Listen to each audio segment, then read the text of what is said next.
आज की सभा के सभापति जी, मंचासीन सभी नेतागण और पूरे भारतवर्ष से सर्व समाज के जो लोग आए सभी को नमन करते हुए,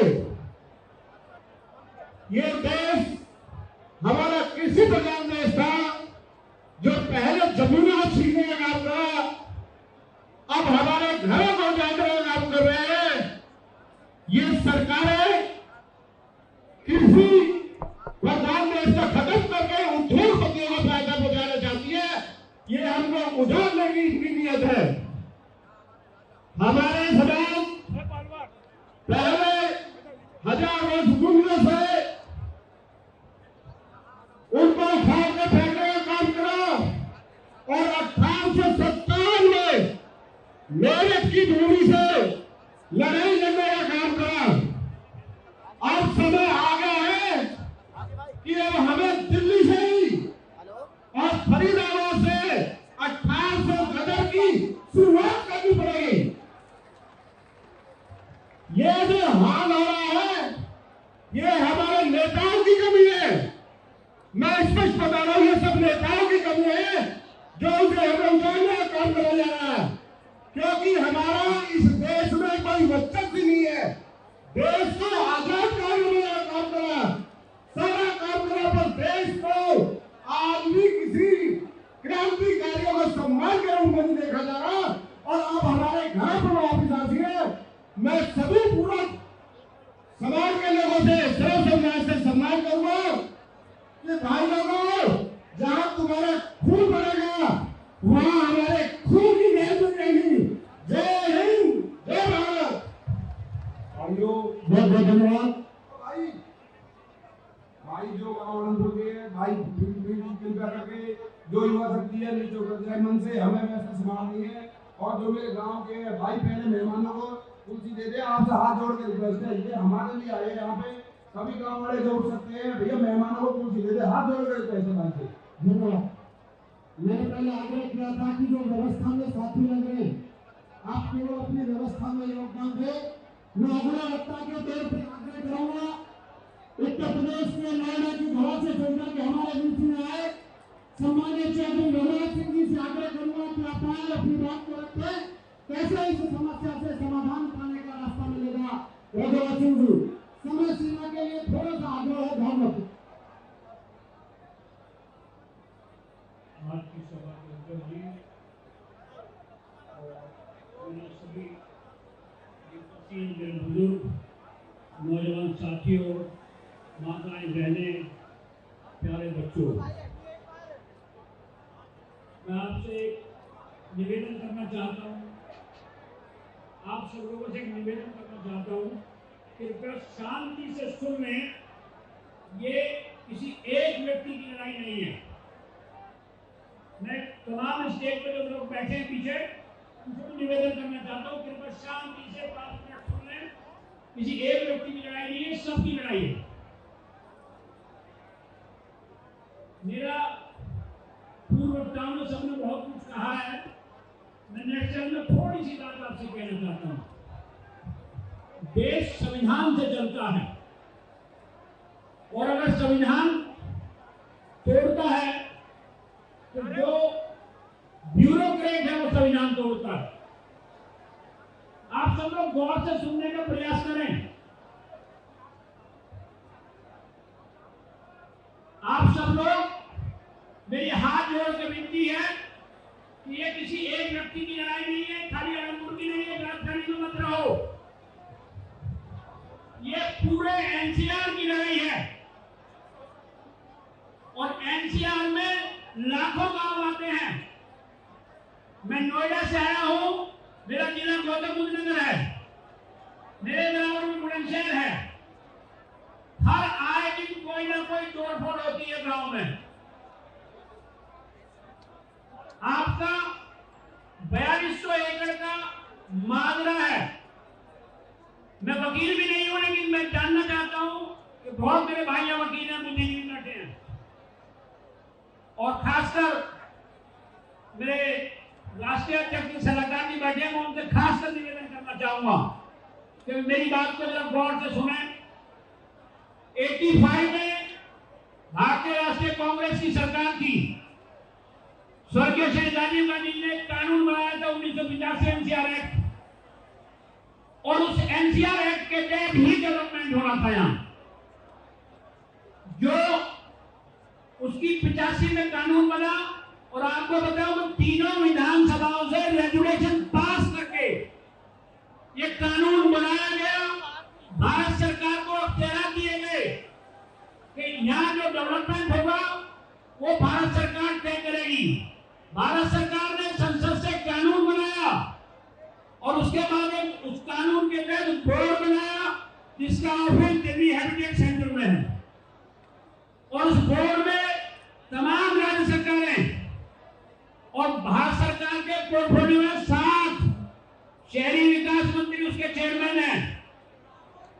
उनके हिसाब से डेवलपमेंट होना है। अगर कोई सरकार ये कहे कि मुझको मालूम नहीं है तो ये हमारे लिए शर्म की बात है।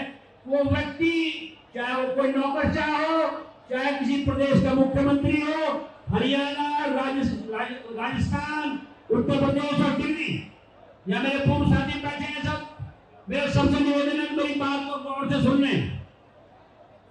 अगर सरकार के ब्यूरोक्रेट सरकार वॉयलेट करती है, उनको सजा कौन देगा ये बता दो मुझे। अगर सरकार कानून का उल्लंघन करती है तो उसकी सजा आदमी कौन करेगा,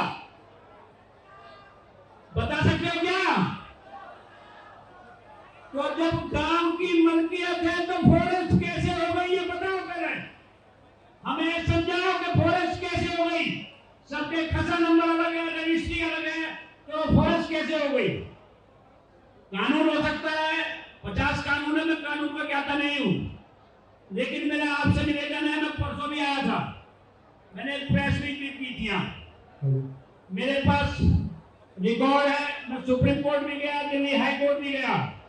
माफ करना, हरियाणा सरकार, राजस्थान सरकार, उत्तर प्रदेश सरकार, दिल्ली सरकार, मैंने कम से कम कई लाख आरटीआई लगाई होंगी, लेकिन किसी का जवाब नहीं आया। 2012 में सुप्रीम कोर्ट जाने के बाद सुप्रीम कोर्ट ने मेरी लीड फाइल की, उसके बाद में दिल्ली हाई कोर्ट गया, चंडीगढ़ हाई कोर्ट गया, इलाहाबाद हाई कोर्ट गया। मेरा कोई व्यक्तिगत स्वार्थ नहीं है इसमें। तमाम गांवों के साथ आप एनवायरमेंट की बात करते हैं, अरावली हिल 1400 किलोमीटर की है, क्या राष्ट्रपति भवन तोड़ोगे? क्या प्रधानमंत्री हाउस तोड़ोगे? एक तरफ तो प्रधानमंत्री कहते हैं, पहली योजना में प्राइम मिनिस्टर ने बोला, पंचायती दिवस को मुझे आज भी वो दिन याद है कि हम गांवों को डिजिटाइज करके उनको मालिकाना हक देंगे। उसके बाद यूएनओ में बोला, मैंने परसों वो वीडियो सुनाई भी थी मीडिया के भाइयों को। मेरा आपसे निवेदन है और खासकर नौजवान साथियों से, हम रहे या न रहे, हमारी उम्र का तकाजा है, लेकिन अपने भविष्य को बचाने के लिए सचेत हो जाइए। अगर वो गलत करते हैं तो उसका गलत का विरोध करो, और अगर आप गलत नहीं है तो उसका डटकर मुकाबला करो। इन्हीं शब्दों के साथ मैं एक बार पुनः आप सबको एक आगाह करना चाहता हूं। नेता आते हैं 5 साल के लिए, ब्यूरोक्रेट नेता 35-36 साल के लिए, सरकार वही चलाता। ये गलतफहमी में ना पड़े। पूरे एनसीआर का जो पेरिफेर बना हुआ है, आपको ध्यान हो, हमारे यहाँ नोएडा में सेक्टर 18 से सेक्टर 62 तक 225 करोड़ का फ्लाईओवर, अंडरपास पे अंडरपास, बाईपास पे बाईपास, ये कौन सा डेवलपमेंट नहीं है जो हमें बता दो। अगर हरावली पिंड पे काबली टीकर जो है वो फॉरेस्ट हो सकती है, तो गांव के लोग क्या इंसान नहीं है क्या? पहली बात। दूसरा, किसी गांव को उजाड़ने से पहले सरकार उसकी व्यवस्था करती है, बसाती है, उनके रोजगार की व्यवस्था करती है। और एक अंतिम बात कहना चाहता हूं, 60% लैंडलेस लोग हैं देश में। आप 40% को कंपनसेशन दे देते हैं, लेकिन 60% कहां जाएंगे जो खेती से रोजगार करते हैं। मेरा आपसे निवेदन है, एनसीआर एक्ट को गूगल पे सर्च करिए और अपने कलेक्टर से पूछिए, आपके 13 दिन आने में हमारे उत्तर प्रदेश में 8 जिले हैं, मुजफ्फरनगर अभी ऐड हुआ है। राजस्थान के कई जिले एंटायर दिल्ली है, दिल्ली में 9-10 जिले हैं। जो भी है उनके कलेक्टर से पूछिए कि भैया एनसीआर एक्ट लागू क्यों नहीं है, इसका जवाब दें। और आप सब लोगों से, ये सर्व समाज की लड़ाई है, किसी व्यक्ति विशेष की नहीं है, न व्यक्ति समाज की है, ये हर समाज के व्यक्ति की लड़ाई है। इसमें हिंदू हो, मुस्लिम हो, सिख हो, ईसाई हो, कोई भी हो, सबकी लड़ाई है। सबके गांव है, गांव बस्ती में सब लोग रहते हैं। मेरा आपसे बार बार आग्रह है, खासकर नौजवानों से। मैंने भैया 12 साल खराब किए इसमें, 14 साल। मैं 2 बार चुनाव भी लड़ा हूं, लेकिन तकलीफ जब हुई मुझे, जब छोटे छोटे 2 साल 2.5 साल के बच्चों को निकाल के बाहर किया गया और हमारी बहन बेटियों के पास खींच के बाहर किया गया, हमें उस दिन इतनी शर्मिंदगी महसूस हुई कि शायद इस दुनिया में ना रहते तो अच्छा। आपसे हाथ जोड़ के निवेदन है, आने वाले कल के भविष्य के लिए इस मुद्दे को उठाइए और अपने अपने जिले के अधिकारियों से पूछिए कि तुमने क्यों वायलेट किया, तुमने कानून का उल्लंघन क्यों किया। जय हिंद, जय भारत, जय हिंद। तालियों के साथ स्वागत करें भारतीय वीर गुर्जर महासभा गाजियाबाद से लगभग 200 लोगों के लेके आए हैं। संदीप गुर्जर जी, एकलव्य बैसला जी, प्रभात विकास फारी, काफी सारे लोग हैं जो यहाँ पे हमारे बीच पहुंचे हैं। बहुत बहुत स्वागत है। धन्यवाद। हमारे बीच में हमारे समाज के बहुत बड़े नेता चौधरी मुखिया गुर्जर जी सैकड़ों समर्थक लेके बीच में हमारे बैठे हुए हैं। मैं उनको यहाँ पहुंचने में बहुत बहुत स्वागत करता हूँ। हमारे बीच में वीरपाल बड़ौली गुर्जर जिला पार्षद, हमारे बीच में राम कुमार तंवर जी, इकराम खान जी, और मैं समझता हूँ कि वेदपाल दायमा जी, काफी लोग हमारे बीच में बैठे हुए हैं, उनका स्वागत करते हैं। बहुत बहुत धन्यवाद। मैं अगला के तौर पे आग्रह करूंगा, सम्मानित परीक्षित जी हमारे बीच में बैठे हैं, सांसद सम्मानीय लक्ष्मण जी के पौत्र हैं, सहारनपुर से परीक्षित जी से आग्रह करूंगा कि आप आए, अपनी बात को रखें। भाई परीक्षित जी, सभी को एक सूचना देनी है, खाना तैयार है। अगर खाना किसी को खाना हो तो टोल टैक्स पे हमारी व्यवस्था है, जो दिवाकर बिदूड़ी जी ने की है Gurjar art and culture trust की तरफ से। बिल्कुल आप जा सकते हैं, व्यवस्था है खाने की सफिशिएंट। अध्यक्षता कर रहे हैं आदरणीय अध्यक्ष जी, सम्मानित मंच, तमाम मेरे सम्मानित बड़े बुजुर्ग, सम्मानित नौजवान साथी, मातृशक्ति, सभी को राम राम। मौत का खौफ किसे है साहब? मौत का खौफ किसे है साहब? जो तकदीर में है वो होगा, जो तकदीर में है लिखा है वो होगा। जुल्म के आगे झुक नहीं सकता, जान जाएगी और क्या होगा? समान एकदम, समान एकदम। जमीन हमारी आपकी, जमीन हमारी आपकी, नहीं किसी के बाप की। सभी जितने यहाँ पे नौजवान साथी हैं, सर्वप्रथम मैं आपको याद दिलाना चाहता हूं, 2007 राजस्थान में जिस तरीके से गुर्जर समाज ने विश्व का सबसे बड़ा आंदोलन करा था और 73 हमारे जैसे समाज के लोगों का बलिदान हुआ था, उन्होंने अपनी जान न्यौछावर करी थी समाज के हक के लिए।